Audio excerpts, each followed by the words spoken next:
Le plan national de développement de la période 2021-2025 de 59 000 milliards de francs CFA consacre l'industrie comme pilier essentiel de la transformation sectorielle de l'économie.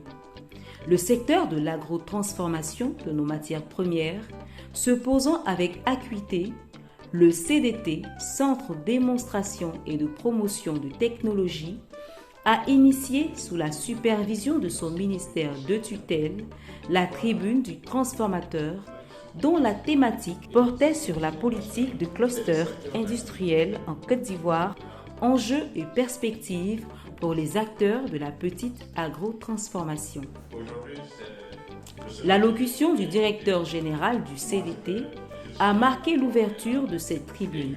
Le directeur général de l'industrie, M. Trabi Emmanuel, a quant à lui fait une communication sur la définition et défis des 7 clusters industriels tout en mettant un accent particulier sur la restitution des travaux du cluster agro-industriel qui est axé sur les filières cajou dans le Poro, mangue dans le Tchologo, manioc dans le Bélier, EVA dans la Nawa et cacao à San Pedro.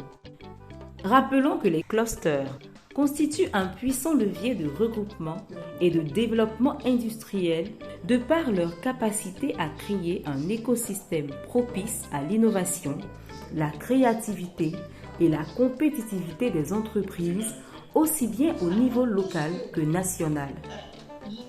Des échanges et contributions ont été apportés par les agrotransformateurs et transformatrices présents. Au sortir de ces échanges, des agrotransformateurs en Côte d'Ivoire nous donnent leurs impressions.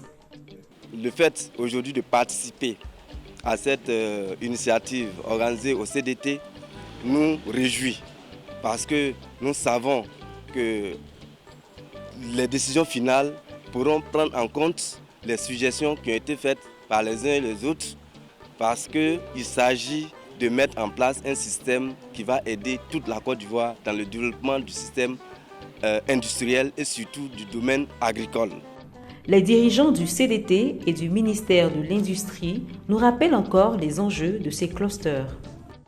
Alors le cluster, de façon très simple, je dirais que c'est une concentration géographique d'entreprises en général composées de PME, de TPE et pourquoi pas aussi de grandes entreprises qui produisent souvent les mêmes produits et qui visent les mêmes marchés, mais surtout partagent les mêmes contraintes et donc qui peuvent mutualiser leurs moyens à l'effet d'être beaucoup plus compétitifs.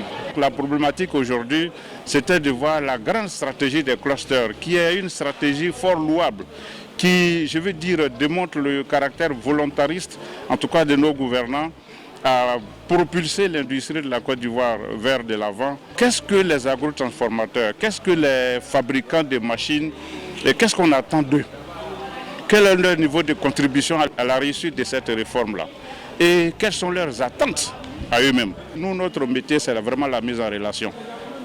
Tous les acteurs qui agissent doivent se connaître, doivent se parler, et chaque jour que Dieu fait, afin de bonifier toutes les décisions qui sont prises pour le bien de l'industrie. Aujourd'hui, c'est les clusters, demain, ce sera une autre thématique.